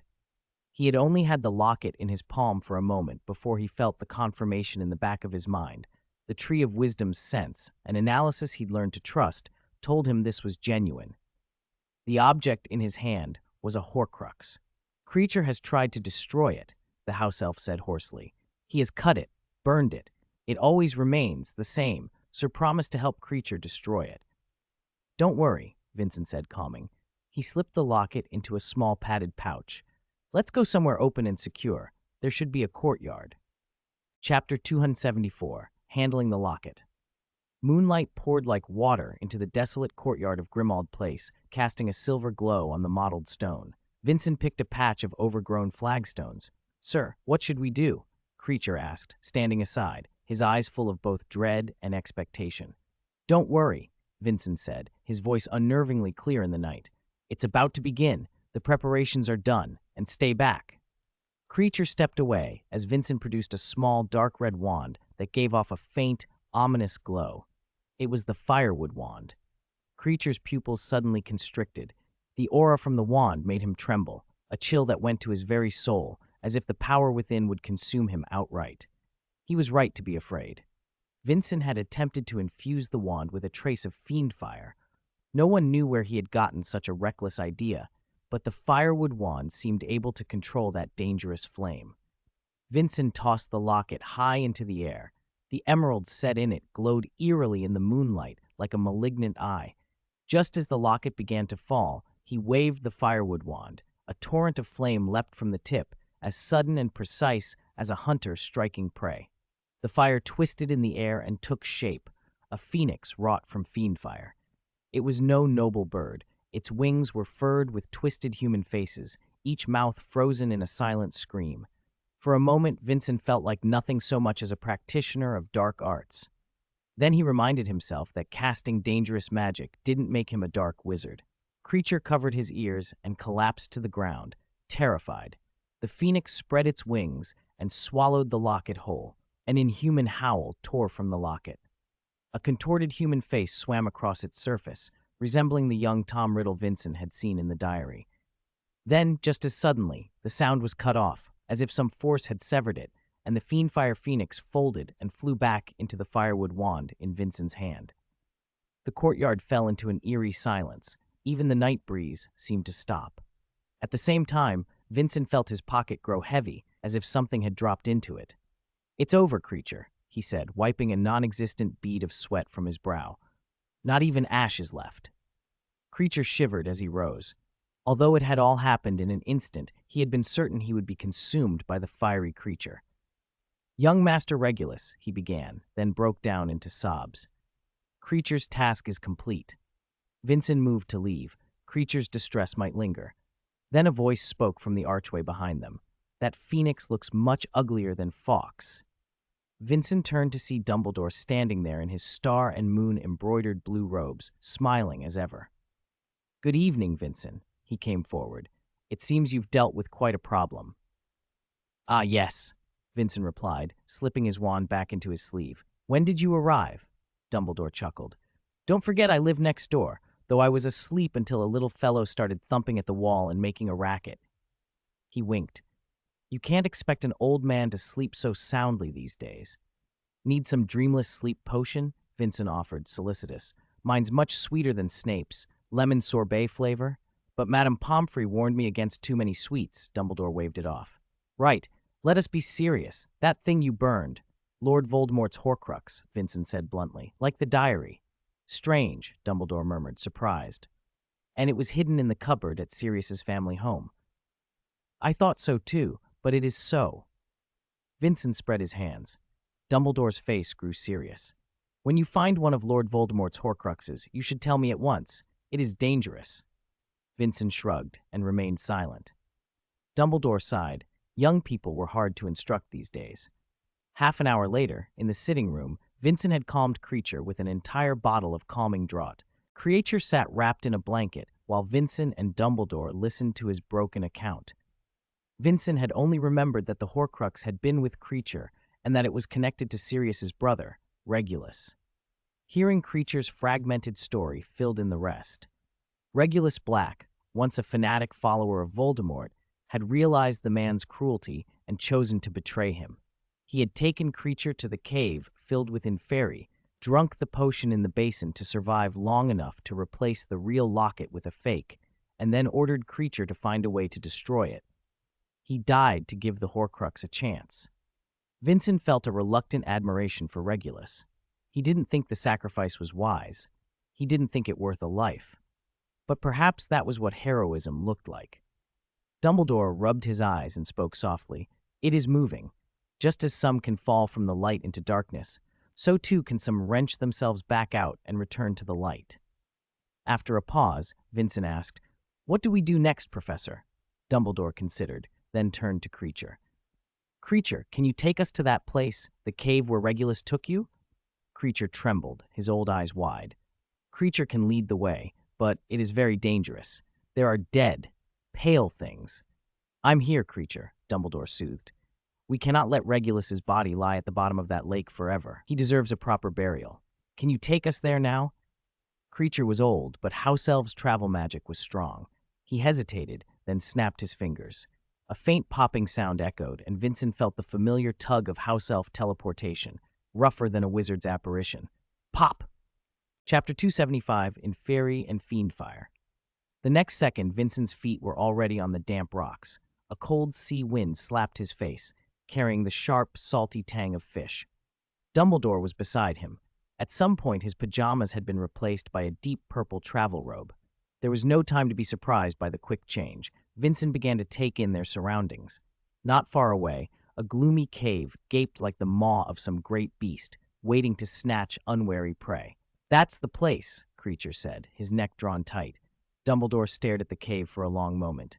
"In truth, nearly all of Lord Voldemort's deeds leave a trail," he murmured. "When Tom was at the orphanage, he once lured 2 children into a terrifying cave. Perhaps this is it." "I don't know that it matters," Vincent said. "That was always Tom's way," Dumbledore sighed. "Showy, theatrical." A swell of waves crashed against the shore and spattered cold spray over the 3 of them, cutting him off. "We should hurry. This place will be under the tide soon." The tip of Dumbledore's elder wand glowed faintly as he hurried toward the cave entrance. Vincent and Creature followed. The rocks were treacherously slick. Every step demanded care. As they neared, the air grew heavy with the stench of rot, as if some invisible force resisted their approach. It smelled of a repulsion charm, and a special kind that affected even witches and wizards. For practitioners of Dumbledore and Vincent's caliber, it posed little real threat. The devil's snare coiled restlessly beneath Vincent's robe. It had been unusually sensitive to dark magic lately. They pressed deeper, and soon a smooth stone wall rose ahead of them, sealing the passage. "It requires fresh blood to open," Dumbledore said softly. Voldemort loved such dramatic safeguards. "I always carry my own," Vincent replied, pulling a small red vial from his inner pocket. The dark liquid inside left no doubt as to its nature. Dumbledore looked mildly surprised. Who but a vampire would carry bottled blood in the wizarding world? "I don't think that will work," he said. "Stored blood is dead. It loses its living link to the witch or wizard." Before he could finish, Vincent had already sprinkled the contents against the rock. The blood ran down the stone. A hairline crack appeared and slowly widened until it formed an archway. Vincent spread his hands. "Looks like you were wrong," Dumbledore blinked. "I am not always right. In fact, I am wrong more than I care to admit." He raised his wand, and the tunnel beyond filled with soft light. The three of them stepped through the arch. Behind them, the stone door thudded shut, sealing them in. "We can blast our way out," Vincent said, tapping the wall with his knuckles, "but I don't want to risk the cave collapsing." A strong tang of salt hung in the air as the passage sloped downward. After some time, the corridor opened out into a vast underground chamber. An enormous lake lay before them, its black surface unnervingly still. In the middle floated a tiny island, barely visible in the gloom. "It's here," Creature trembled all over. Dumbledore's gaze fixed on the water. "Inferi," he said quietly, "a great many of them." "What should we do?" Vincent asked, then caught Dumbledore's look. "Think of something, Vincent." Dumbledore's smile was faint. "How did you handle that Horcrux before? These creatures have died once already. They shouldn't trouble you." Vincent felt Dumbledore was passing the problem to him. "I can't promise anything," he said, "but I'll try." He drew his firewood wand. Since Dumbledore already knew of it, there was no point in hiding it now. Before raising it, though, he addressed the devil's snare coiled about his arm. "Go on," he said softly to the plant. "Don't be afraid. Those things won't bother a plant." The snare hesitated, its tendrils knotting and unknotting, then slowly extended toward the lake. The moment its vines brushed the water, the surface shivered. The Inferi did not stir as the plant probed. Their dead eyes remained blank. The snare's tendrils darted and wrapped around a pale figure beneath the surface, one whose aura did not match the others. A young wizard in a tattered black robe was hauled up, pale and bloated but still faintly recognizable. "Master Regulus!" Creature cried, rushing forward and cradling the cold face of his master. Before Vincent could pull him back, the Inferius, Regulus, snapped open his cloudy eyes and reached out toward Creature's throat. The devil's snare tightened instantly, binding the arms and holding him fast. Then Regulus uttered an inhuman shriek that reverberated through the cave. The lake seemed to answer. Hundreds of pale hands broke the surface as the Inferi swarmed toward the shore like a rising tide. Dumbledore moved with speed, flicking his elder wand to raise a barrier that shimmered between them and the advancing horde. Even as the ward took shape, Vincent had his wand out and was already motioning. Flames exploded forth, not ordinary fire, but fiend fire, huge, ravenous, and alive with its own terrible hunger.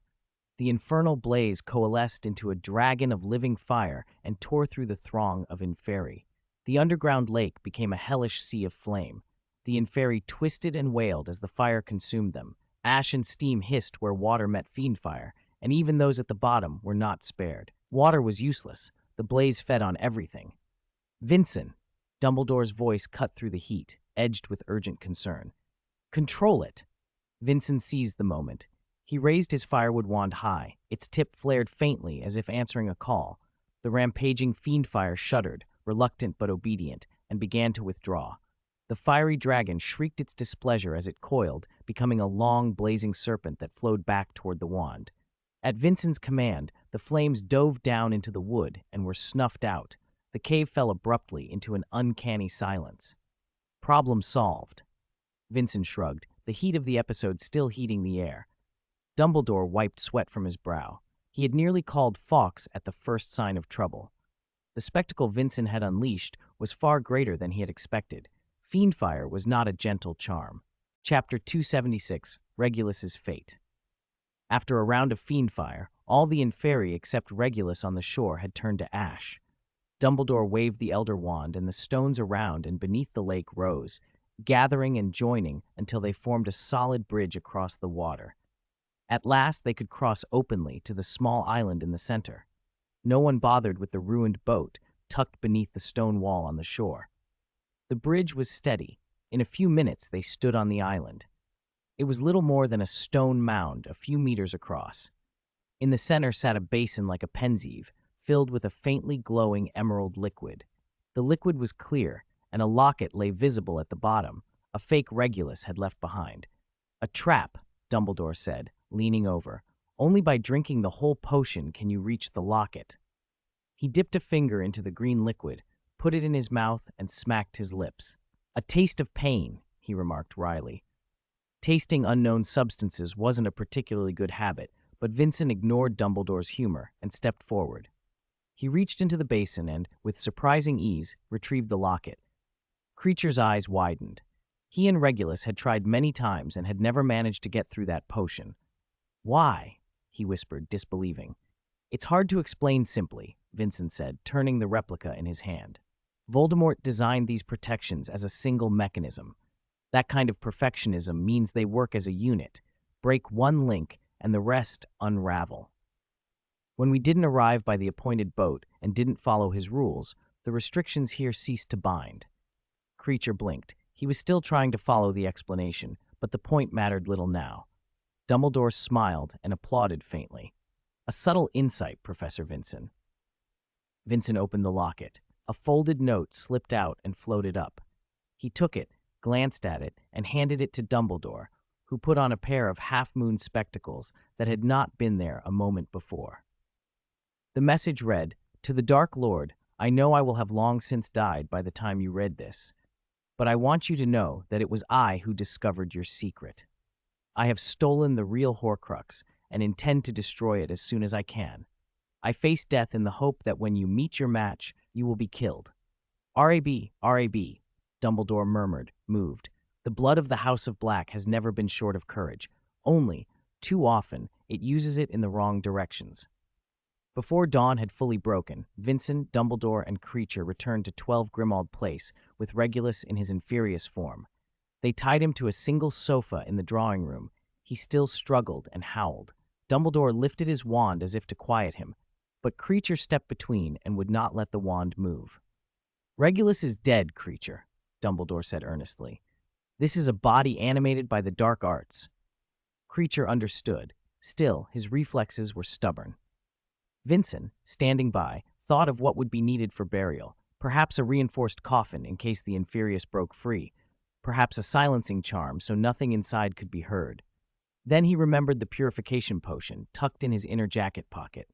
He produced a small vial, stepped forward, and poured the potion onto Regulus.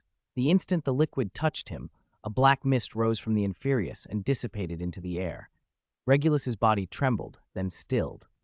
The fierce, contorted expression softened into something like peace. Dumbledore stepped forward and gently closed the dead man's eyes. Footsteps sounded on the stairs.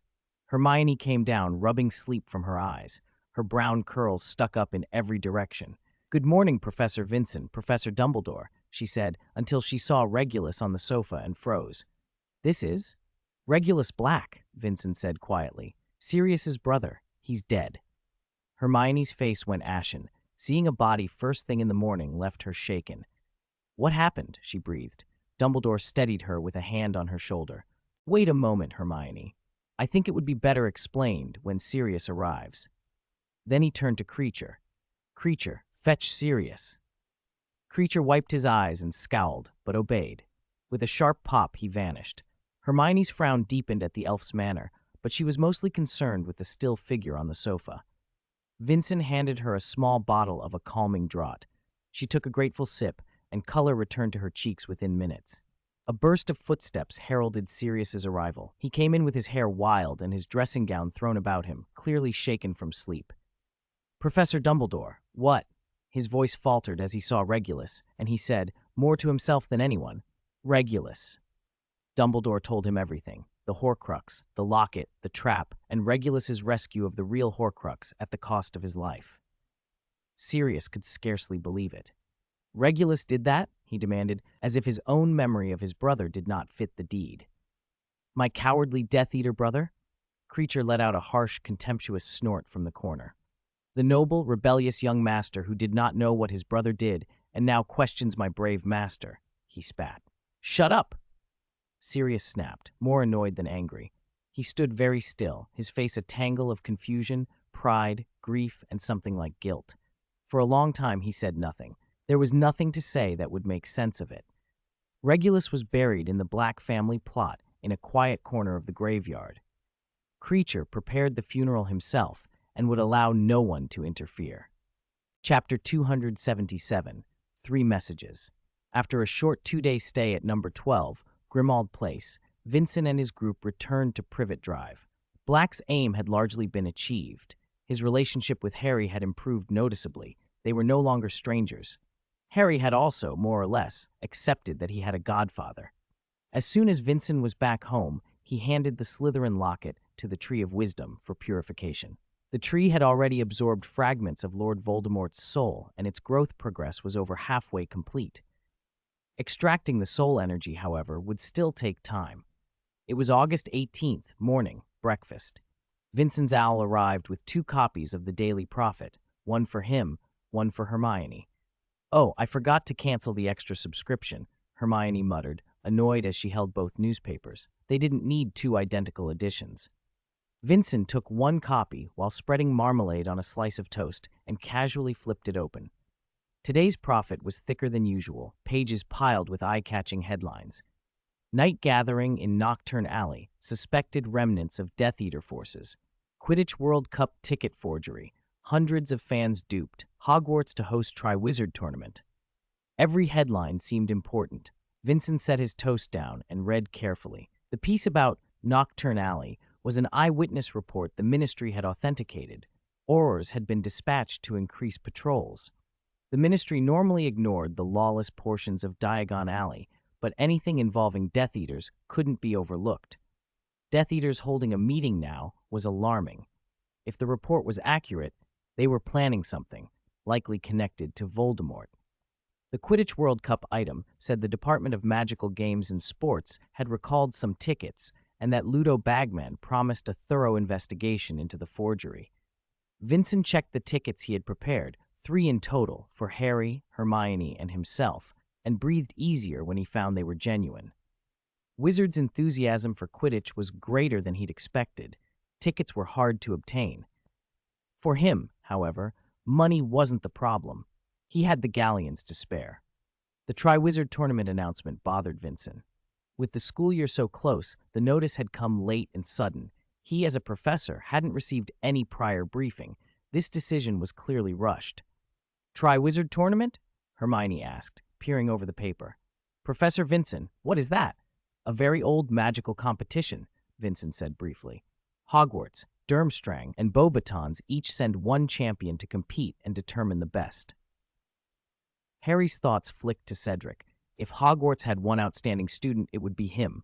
For some reason, a bad feeling nagged at him. It's not exactly friendly, Vincent continued.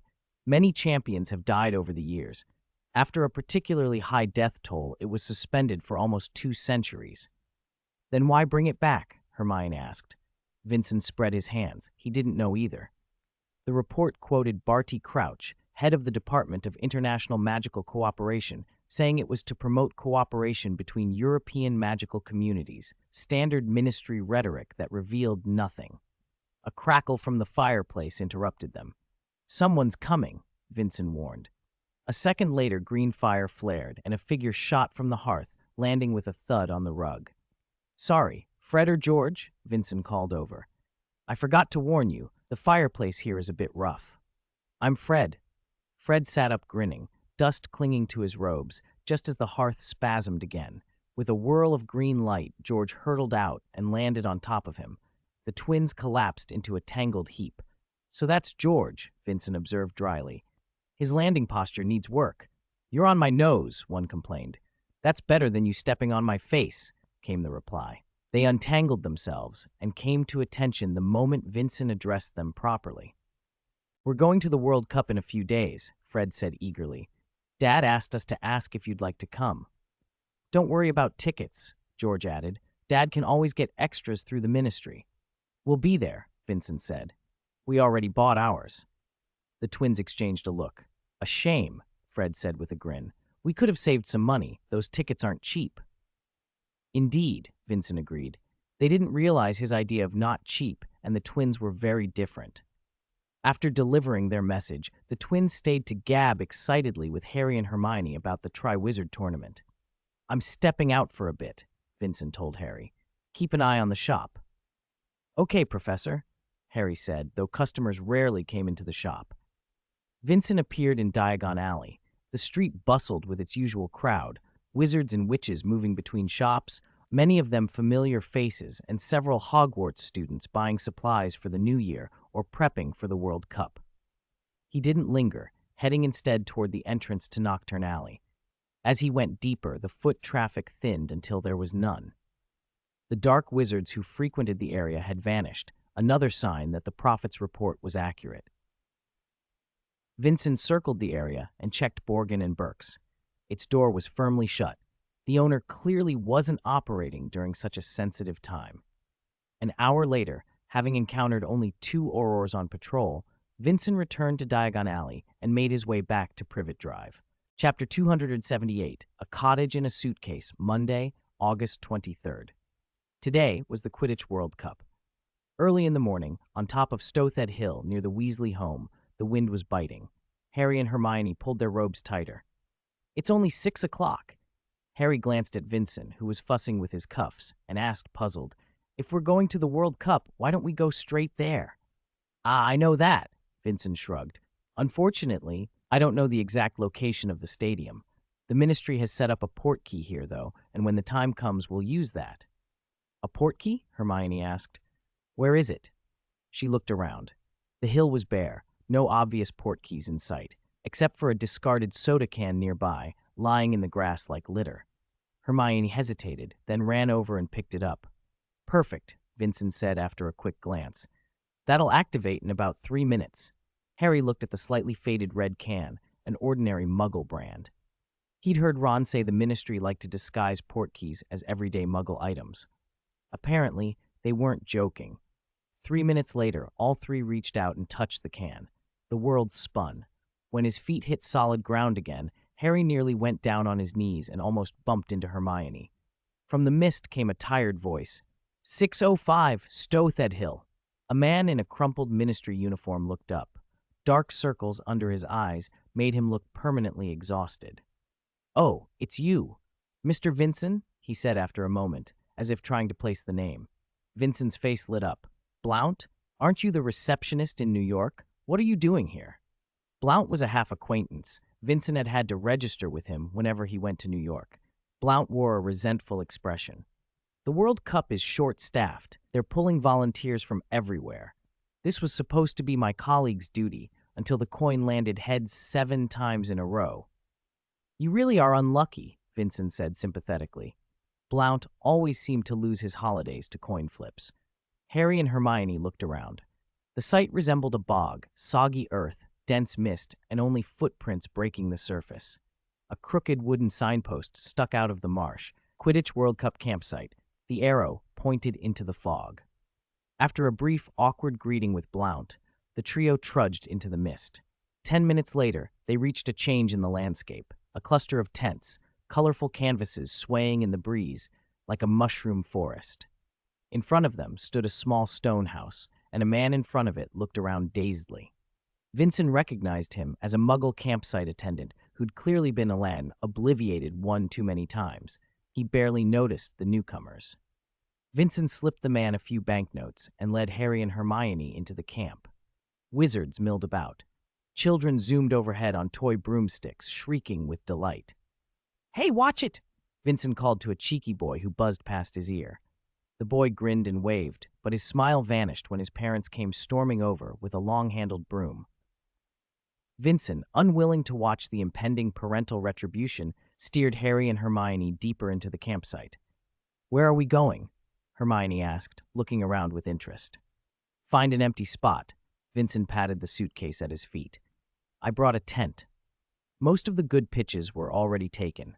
Luckily, Vincent bumped into the Weasleys and was offered the best remaining space. "You can pitch next to ours," Mr. Weasley said warmly. "There's plenty of room. You must be hungry. Molly made enough breakfast for an army. After we eat, we can give you a hand with your tent. We've just finished setting ours up. What a job." "Does that count as set up?" Hermione muttered to Harry, eyeing the Weasleys' lopsided shelter. Harry agreed. It didn't look particularly habitable. "Thanks, Mr. Weasley," Vincent said with a modest smile, hefting his suitcase. "But I have another option." He tossed the suitcase gently onto an empty patch of ground. It sprung open with a flash of white light. The case swelled and shifted as if alive. Wooden textures unfolded, window frames and a porch sprouted into being. In seconds, an exquisite two-story wooden cottage had settled beside the Weasleys' tent. 2 pots of sunflowers stood by the door. "Wow," Mr. Weasley breathed. "Where did you get that?" "I keep a spare house in the Muggle world," Vincent said simply. "I thought it'd be easier than faffing with a tent." Hermione's expression was a mixture of astonishment and bafflement. Fitting a house into a suitcase was certainly more impressive and more inconvenient than pitching a tent. The rest of the Weasley family spilled out of their own shelter, all drawn by the sudden appearance of the neat little cottage. "That's brilliant, Professor Vincent," Fred whistled. "Does it have an undetectable extension charm inside?" "Talking about the house?" Vincent shook his head. "No, I'm afraid not. Shrinking an ordinary house down to fit a case is one thing. Trying to compress a house that's already been extended would be a lot trickier." Bill, who worked as a curse breaker at Gringotts, looked impressed. "Even so, fitting a whole house into a suitcase is remarkable." "It is a bit conspicuous," Vincent admitted, stroking his chin. "Maybe a normal tent would have been better." "What's wrong with this?" Ron piped up. "Setting up a tent's such a bother." Chapter 279. Cho Chang Professor Vincent had finally moved into the cabin. 3 rooms in total. Harry and Hermione each took one. The Quidditch World Cup wouldn't start until the evening, and the hours before it felt unbearably long, so Harry and Hermione decided to walk down to the nearby market to pick up some souvenirs. It was the vendor's busiest day. People loved buying whimsical magical trinkets they didn't really need. While they were browsing the stalls, Professor Vincent stood by the cabin's entrance and idly watered 2 sunflowers with a small can. For no apparent reason, the flowers instantly withered and died. Maybe they'd been stuck in a trunk for too long, he thought, puzzling over it. "Professor Vincent," a soft voice behind him said. It sounded familiar. He turned and saw Cho Chang standing there with a small, bulging bag, newly bought souvenirs. Cho was a Ravenclaw, a year above Harry, a pretty girl with long black hair and a smattering of freckles across her nose. Vincent had a good impression of her. She'd chosen care of magical creatures and had always done well in her classes. "Good morning, Cho," he smiled. "I didn't expect to see one of my students here." Cho looked a little flustered. "Good morning, Professor. Sorry, I thought I might have mistaken you for someone else. Actually, a lot of Hogwarts students are here." "Is that so?" Vincent said casually. "But you're the only one I've run into." "The entire Ravenclaw Quidditch team is over that way, just a bit east," Cho said, eyes bright. "Ireland versus Bulgaria. Who would miss that?" Vincent remembered that Cho was a Quidditch enthusiast and the Ravenclaw seeker. He noticed an Ireland emblem peeking out of her bag. "Supporting Ireland, then?" "Yes," Cho nodded. "Their chasers are unbeatable. But," she lowered her voice conspiratorially, "I also secretly bought a crumb badge. His Ronsky feint is just unbelievable." She launched into a detailed analysis of the 2 teams, clearly well prepared. Vincent didn't know much about professional Quidditch, but he could follow the gist. Cho summed up Bulgaria's usual drama succinctly. They start badly, they make mistakes, they scrape and struggle, and then Crumb snatches the golden snitch. Drama guaranteed. After a while, Cho glanced at the wooden cabin behind Vincent. "Is that yours?" she asked. "My cabin," Vincent said, pushing the door open. "Come in for a cup of tea, Cho." She accepted. She was parched from talking. Inside, Vincent poured a cup of herbal tea. "Did you come alone?" "Harry and Hermione are here too," he said. "They went out with Ron. The Weasleys are staying next door." Cho's tone changed. "Harry Potter?" she said, a hint of something in her voice. "He came? I was hoping to talk Quidditch with him. He beat me before." "You look a bit unconvinced," Vincent teased. Of course. She smirked, suddenly more candid in front of a professor. Potter has a firebolt. My broom can't keep up. You could always ask for a fair race, Vincent said with a small smile. If it weren't for Slytherin, Harry would probably agree. Cho's eyes lit up. If Potter beat her on equal terms, she'd finally be convinced. The cabin door creaked open then, and Harry walked in first, followed by Ron and Hermione, deep in discussion. I still think Ireland. Harry's sentence cut off when his gaze landed on Cho sitting in the living room. He froze, expression awkward, clutching the new Ireland emblem he'd bought. Ron gave him a gentle shove from behind, and Harry shuffled in like someone waking from a daze. Hi, Cho, he managed stiffly. Did you come to watch Quidditch too? Hermione asked. Of course, Cho said, smiling. I think we're all here for the same thing. She stood and glanced at Harry, then at Ron and Hermione. You bought Ireland emblems. Looks like we're on the same side. Ron scratched his head, embarrassed. Actually, I prefer Bulgaria, but Fred and George bet on Ireland, so... Hermione elbowed Ron hard. He immediately clamped his mouth shut. Professor Vincent merely watched with an amused smile. He wasn't bothered by a little betting talk.